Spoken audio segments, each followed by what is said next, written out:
শুরুতেই থাকছে সংবাদ শিরোনাম, শর্ত ভাঙার নালিশ, ভয়ে যুদ্ধবিরতি ইসরায়েলি বাহিনীর। জানাবো হামলার নিশানার জনজাতি, ক্ষোভে ফুটছে বাংলাদেশ, থাকছে বিস্তারিত প্রতিবেদনে।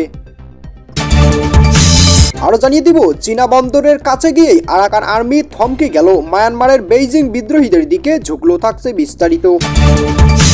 এবং সর্বশেষ জানিয়ে দিব, আর চাল দেবে না ভারত, শত্রু এবার বন্ধু, বাংলাদেশের জানের কোন দেশ থেকে চাল নেবে, থাকছে বিস্তারিত প্রতিবেদনে। শুনছিলেন সংবাদ শিরোনাম, এবার জানাবো বিস্তারিত। শর্ত ভাঙায় নালিশ, থমকে যুদ্ধবিরতি, গাজায় ক্ষেপণাস্ত্র হেনেছে ইসরায়েল। তবে তার জেরে অন্তত ৭৭ জন প্যালেস্টাইন নিহত হয়েছে বলে জানা গেছে, তার মধ্যে ২১ জন শিশু ও ২৫ জন মহিলা। এদিকে ইসরায়েল এবং হামাস দুপক্ষে যুদ্ধবিরতির সম্মত হয়েছে বলে গতকাল জানিয়েছেন আমেরিকান প্রেসিডেন্ট জো বাইডেন এবং মিশর ও কাতারের মধ্যস্থকারীরা। আজ ইসরায়েলের নিরাপত্তা পরিষদ ও মন্ত্রিসভার বৈঠক সেই চুক্তি অনুমোদন করার কথা ছিল, কিন্তু দিন গড়াতে সে দেশের প্রধানমন্ত্রী বেঞ্জামিন নেতানিয়াহু জানালেন এই বৈঠক পিছিয়ে দেওয়া হয়েছে। তার কারণ, চুক্তিতে যে সমস্ত শর্ত রাখা হয়েছিল হামাস শেষ পর্যন্ত সেগুলি পুরোপুরি মানতে দিচ্ছে না। চুক্তির বাইরে তারা অতিরিক্ত সুবিধা আদায়ের চেষ্টা চালাচ্ছে। যদিও আজ হামাসের দুই প্রতিনিধি ইসরায়েলের একটি অভিযোগ উড়িয়ে দিয়েছেন। সংবাদ মাধ্যম হামাস কর্তা ছমি আবু জুহুরি বলেছেন, হামাস সংঘর্ষ বিরতির চুক্তিতে মানত্ব দিচ্ছে না, তবে নেতানিয়াহু যে দাবি করেছেন তা ভিত্তিহীন। চুক্তি অনুযায়ী রবিবার প্রথম দফার ৩০ জন ইসরায়েলি পণবন্দীকে মুক্তি দেবে হামাস, তার জন্য প্রতিশ্রুতি শুরু করে দিয়েছে নেতানিয়াহু প্রশাসন।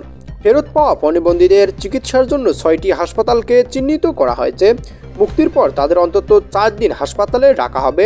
বন্দীরা কোনো সংক্রামক যৌন রোগে আক্রান্ত কিনা, মহিলারা বন্দীরা সম্ভবত সন্তান সম্ভাবনা কিনা পরীক্ষা করে দেখা হবে। পাশাপাশি দীর্ঘ অনাহারে থাকা বন্দীদের বিশেষ নজরে রেখে তাদের খাবার চালু করা হবে। এদিকে হামলার নিশানায় জনজাতি ও ক্ষোভে ফুটছে বাংলাদেশ।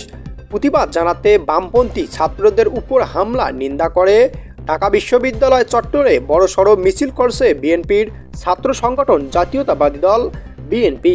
এবার উগ্র ও জাতীয়বাদী ছাত্রদের হাতে নির্যাতনের শিকার হতে হলো বাংলাদেশের আদিবাসী ও জনজাতিদের। এই উগ্র ছাত্রদের দাবি, আদিবাসী বা জনজাতি পরিচয় নিয়ে দেশে কারো থাকা চলবে না। বাংলাদেশ বসবাস করতে হলে সকলকে বাঙালির পরিচয় ও সংস্কৃতি পালন করে চলতে হবে।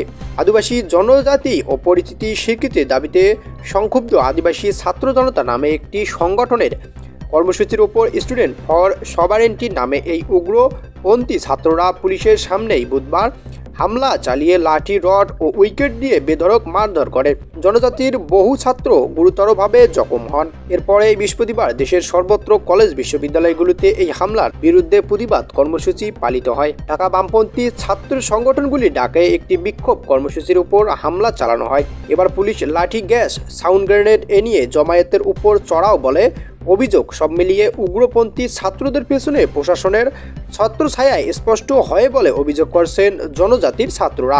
এই দিন জনজাতির উপরে হামলা এবং এর প্রতিবাদ জানাতে বামপন্থী ছাত্রদের উপর হামলা নিন্দা করে ঢাকা বিশ্ববিদ্যালয় চত্বরে বড়সড় মিছিল করছে বিএনপির ছাত্র সংগঠন জাতীয়তাবাদী ছাত্রদল। এদিন প্রধান উপদেষ্টা মোহাম্মদ ইউনূসের প্রচার বিভাগ থেকে একটি বিবৃতি দিয়ে জনজাতি ছাত্রদের উপর হামলার নিন্দা জানানো হয়েছে।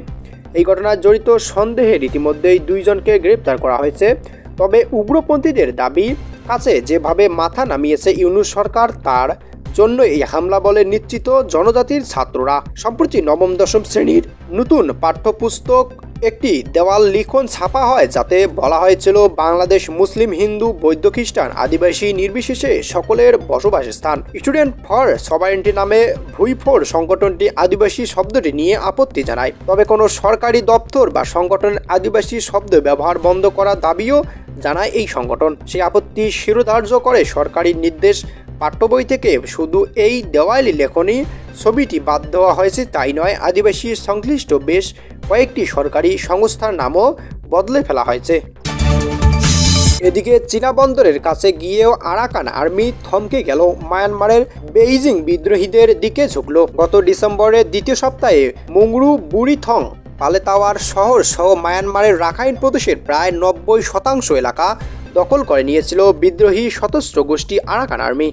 ১.৫ মাসের ধারাবাহিকতায় হামলা মায়ানমারের রাখাইন প্রদেশের প্রায় পুরোটাই দখল করে নিয়েছে বিদ্রোহী জোট থ্রি ব্রাদারহুড অ্যালায়েন্স।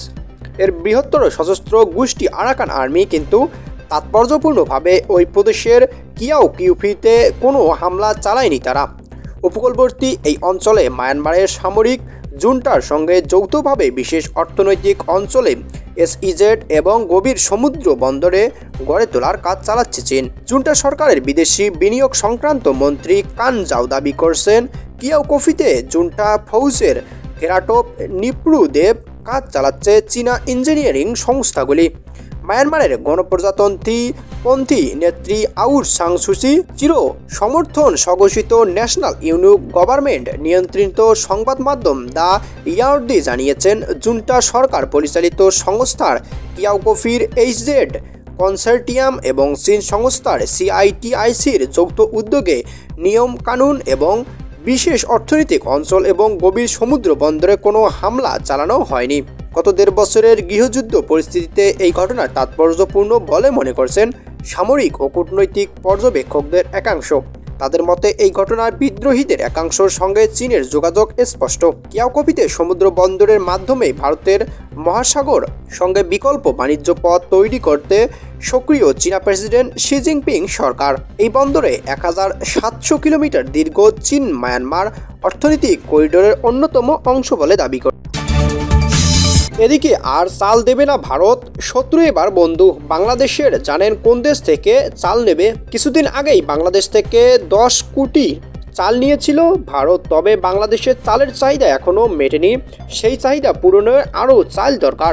এদিকে চালের যোগান ফের কমে যাওয়ার বাজারে চালের দাম ফের বাড়তে শুরু করছে। তাই এবার এমন দেশ থেকে চাল আমদানি করছে বাংলাদেশ, যেই দেশ একসময় বাংলাদেশের অঘোষিত শত্রু ছিল। রোহিঙ্গা ইস্যুতে কেন্দ্র করে বাংলাদেশের সঙ্গে এবার সময়ের মায়ানমারের সম্পর্ক তলানিতে ঠেকেছিল। মায়ানমার বহু রোহিঙ্গার উদ্বাস্তু হিসেবে বাংলাদেশে থাকতে শুরু করছে, তবে সেই দেশে এখন অতীত। এবার বিপদে পড়ে বাংলাদেশ মায়ানমার থেকে চাল নিচ্ছে। ২২,০০০ মেট্রিক টন চাল নিল বাংলাদেশ। বাংলাদেশি সংবাদ মাধ্যম কালের কণ্ঠ প্রকাশিত খবর অনুযায়ী শুক্রবার ২২,০০০ মেট্রিক টন আতপ চাল বাংলাদেশের চট্টগ্রাম বন্দরে পৌঁছে এমভি গোল্ডেন স্টার। ভারত থেকে আর চাল পাঠানো সম্ভব নয়। ১১ নভেম্বর চুক্তিতে আওতায় সরবরাহকারী প্রথম দফায় ভারত থেকে ২৪,৬৯০ টন চাল সরবরাহ করছে। সম্প্রতি ১৩ জানুয়ারি আরও এক দফা চাল নিয়েছে বাংলাদেশ।